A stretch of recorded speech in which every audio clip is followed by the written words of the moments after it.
We're not going to sit on the couch all winter and do nothing. We're going to practice some bushcraft.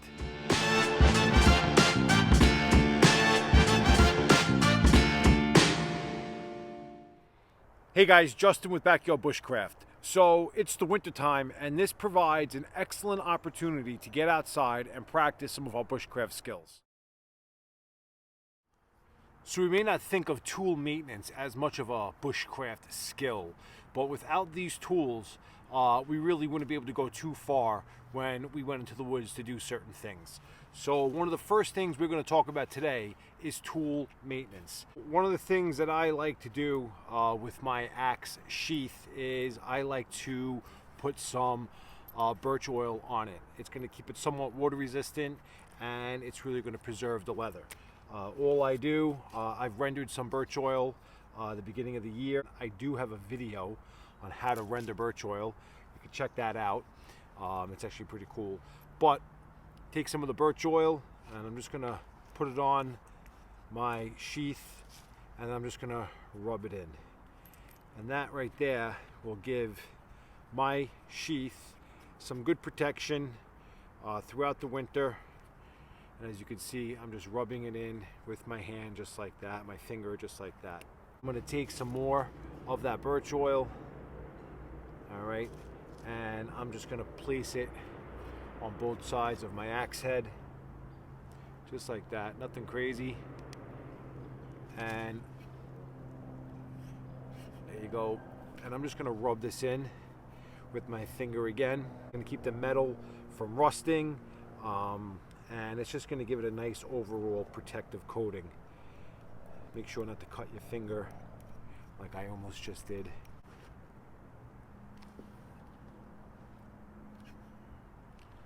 So for the axe handle, I do the same thing.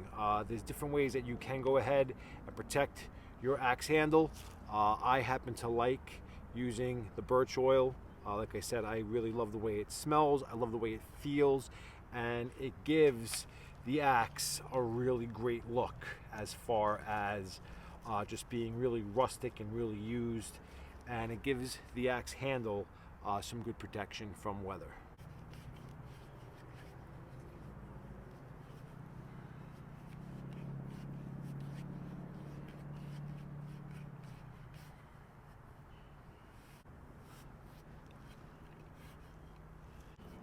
And as you can tell, the axe looks great. The sheath is nice and shiny. We have a nice maintained axe handle, and I'm not worried about my axe ever giving me a problem in the future. And for any type of knives that you may have, same exact thing. If you have a leather sheath, you could do the leather sheath. And if you have a wood handle on your knife, you could do that as well. So along with tool maintenance, that doesn't just necessarily mean making sure your axe handles, your knife handles, and your blades are properly lubricated and taken care of. That also means making sure those tools are sharp. A dull knife is a dangerous knife. A dull axe is a dangerous axe. So one of the most important things that you can do on top of maintaining the equipment is making sure that the blade is absolutely sharp for you to use when it is time for you to use it. One of the easiest ways that I've learned to sharpen an axe or sharpen a knife is by watching Dan Womack. You know, I'm a big fan of his, Cold Cracker Bushcraft. But I've always been afraid to put any type of sharpening stone to a blade that I own because I'm always afraid to ruin it. 9 times out of 10, before I really became good at sharpening my tools, I would just mess up the blade, go buy a new one, and not really have to worry about it for a while until that blade was dull. Now, going forward, I have enough confidence to know that any blade I have, I can sharpen it without having to worry about ruining it too much. So out of all the different sharpening tools that you can use, I like using a puck. I'll use it for a knife. I'll use this for my axe primarily.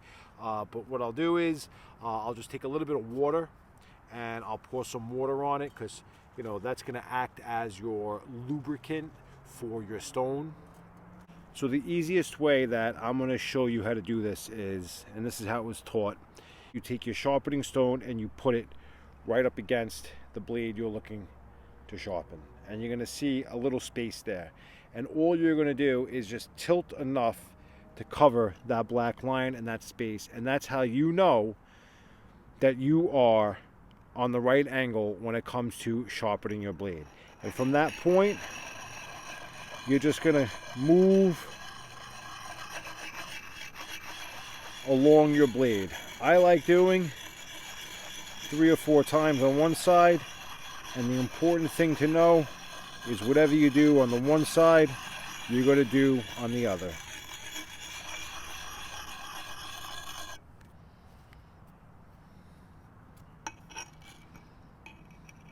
There it is. You see there's just a little space when you lay up against your blade, and then you're just going to tilt. That black mark or that black line disappears, and you know you're on the right angle where you're not going to mess your blade up.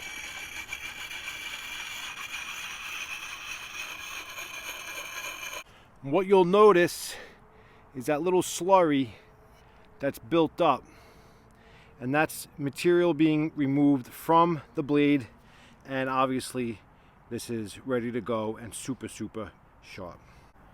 So just to show you a different way of sharpening a knife if you don't like using a puck. All right, here's just your typical sharpening stone. Again, just gonna get this wet with some water.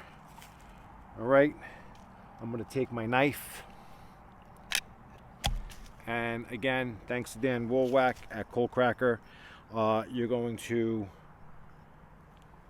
hold your stone against the blade, and then as soon as you tilt and that space or that black space is gone, you know you're on the proper angle, and then you can confidently sharpen your knife without worrying about ruining your blade. So I don't know where the fascination came from when it comes to trees, but I love being able to identify some of the trees around us. And there is no better time than to do it in the wintertime. First of all, there are leaves littering the ground all over the place.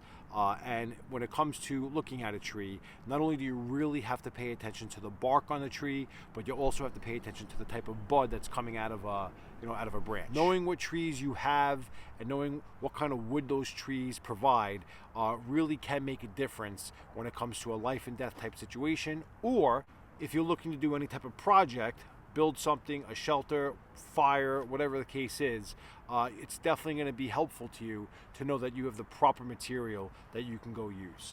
So there are many different books out there that you can read when it comes to tree identification, especially if you just want to stay specific to your area. I chose to go for a book that I really feel is probably one of the most detailed books that I've read so far, Field Guide to Trees of North America. This is a great book. I've been able to identify a bunch of different trees in my area, and I have to say the pictures, the explanations, and just really the detail of trying to identify what kind of tree you're looking at based on either the leaf or the bud from the tree or even the bark. This book really helps you break it down, and I would say 99.9% of the time I've nailed the tree that I'm looking for or looking at. So we got tool maintenance, we got tree identification, and we got some sharpening. 3 very important things that you can hit throughout the entire winter that will keep your blades and your tools maintained. Especially if you don't get out a lot in the wintertime, at least you know while your equipment is stored away, you can at least confidently know in the springtime when you start getting a little bit more active outside that your tools are not just rotting away in your shed or your shop. They are actually prepared and maintained so they won't hurt you, and they'll be able to perform for you in the woods. So another essential skill that you want to really practice this winter is knot tying, right? It's one thing just to do the knot when you need it, okay? But you really want to be able to tie that knot and be a master at that knot tying, almost like it's second nature. You don't really want to be in a situation where you're going to have to worry, oh man, I don't really remember how to tie this knot. I can't look it up online. I don't have any service on my phone. You really want to be able to say, hey, I have a situation that I'm in. I need to tie this knot right away. And you want to be able, just like that, you want to be able confidently to be able to tie your knots when you need them. You don't necessarily have to be outside to do this. You could be on your couch in your living room. You could be outside in the backyard. You could be at your kid's baseball game or football game, wherever it is. But practicing your knot tying, okay? That is so essential to know how to tie your knots, or just to at least try to master the knots that you already know. So 3 essential bushcraft skills that you can practice over the winter. The last 2 I left purposely because I think they're the most important. So recently I stumbled across a podcast which led me to a YouTube channel, The Practical Woodsman. I don't know if you've ever heard of him, but he makes a lot of sense when he explains his idea of what being outside in the woods is all about. I'm in a nature preserve right now. I'm not in the middle of nowhere. The last thing I'm going to do is start cutting trees down and start utilizing what I have around me to make a survival shelter or just a temporary shelter for the sake of this video. It's not a practical thing to do, and that's something that he preaches, and I completely appreciate that. Now, if you're on your own land and you have vast forest or woods that you want to utilize that particular area for that shelter, by all means, go crazy, build yourself the most elaborate log cabin you can. Or if you're in a survival situation and you need to build yourself some type of survival shelter to protect you from the elements, by all means, do what you have to do no matter where you are. But just to come out to the woods for the sake of building a shelter and disrupting the landscape for the sake of a video is something that I'm not really going to do, or I'm not into. And I really think that practices the leave no trace philosophy that us outdoors people really should be following at all times. So because I use a tarp shelter, and it's a pretty big tarp shelter, I had to go search around a little bit for a pretty good spot. I think I found the spot. Today what I'm going to just practice putting up is a plow shelter. I've never put one of those up before or utilized one of those. It's usually either an A-frame or one of my favorites is the lean-to. But right now we're going to put up a plow point shelter, and we're going to see how it comes out.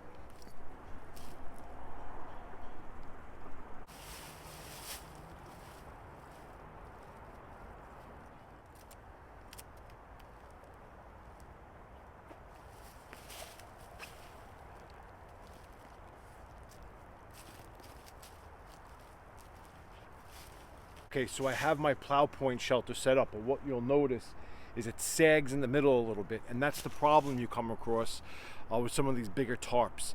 They're so heavy that they sag in the middle. So what we do to correct that, we're going to put a little toggle on a grommet or a built-in grommet they have on that tarp. We're going to tie it off, we're going to pull it up, and then we're going to have all the room in the world in that thing.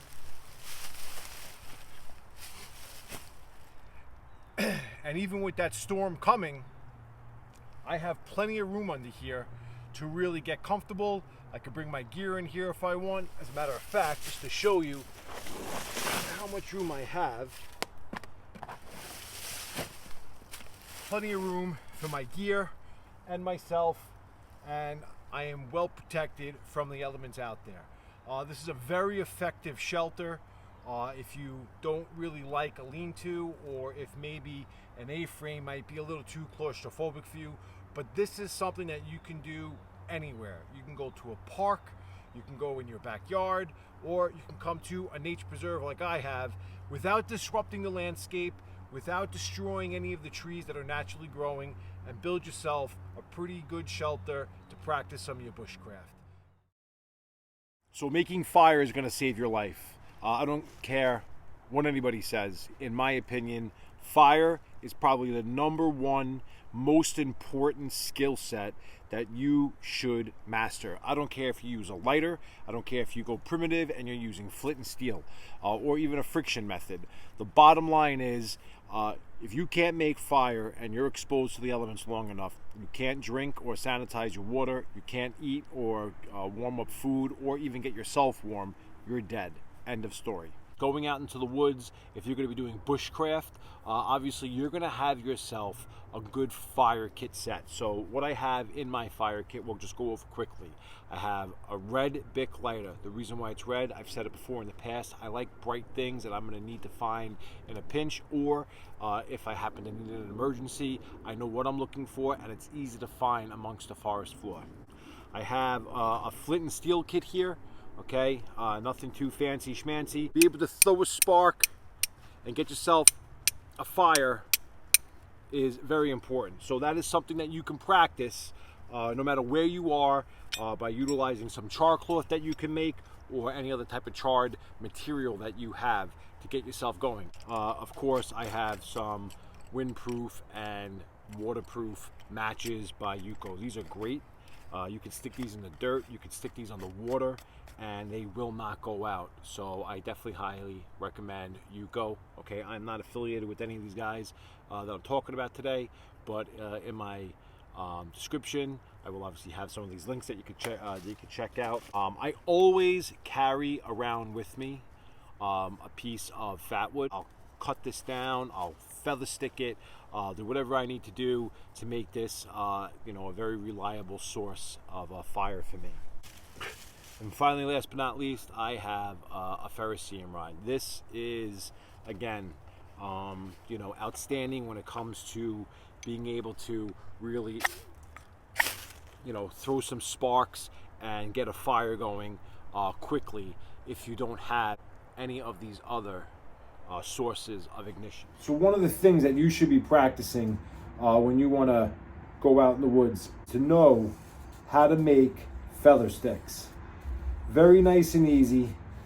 You're going to take your knife at just the right angle and you're going to make yourself some feather sticks. This is a great skill to practice over the winter time.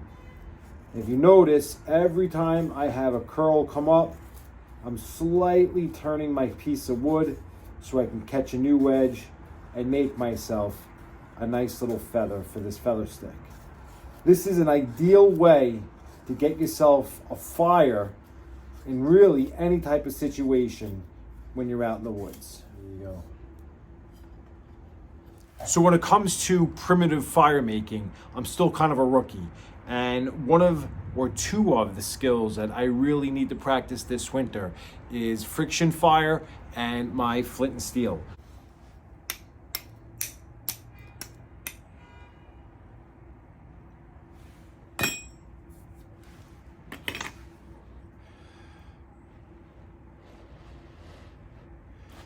So there you have it. This is a really great skill to practice over the winter time. And we're just going to take this, we're going to put this right in the center, and hopefully we can get a flame.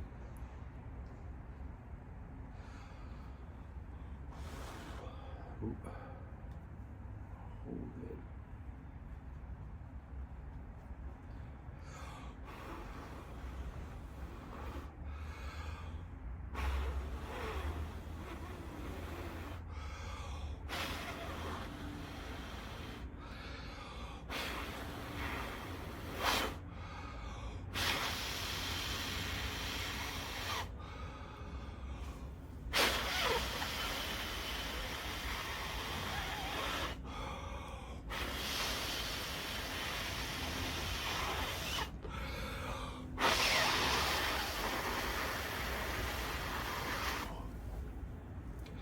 There she blows. So whether by feather stick, a flint and steel, or a friction fire, these are all skills that you can practice to become more proficient in bushcraft. So that's going to wrap it up for me tonight, guys. 5 essential skills that you can practice this winter to become a better bushcrafter in 2024. So guys, any gear that I mentioned tonight, I'll have a link in my description. If you want to go get it, you click on that link. It brings you to my Amazon page. I am an associate. I will get a small kickback or commission if you do happen to purchase anything. I do appreciate that. While you're at it, go check out Dan Wolwack at Cold Cracker Bushcraft and check out The Practical Woodsman on YouTube or Spotify. The guy grew up in Appalachia and he's got some pretty cool stories to listen to. So guys, get out there, practice your bushcraft skills. I'm really looking forward to 2024. I'm really looking forward to taking my skill set to the next level. If you liked the video, hit that like button. If you're not a subscriber, subscribe to the channel. More importantly, ring that bell so you're notified every time I make a new video. I really appreciate you checking me out today. This is Justin with Backyard Bushcraft, signing out.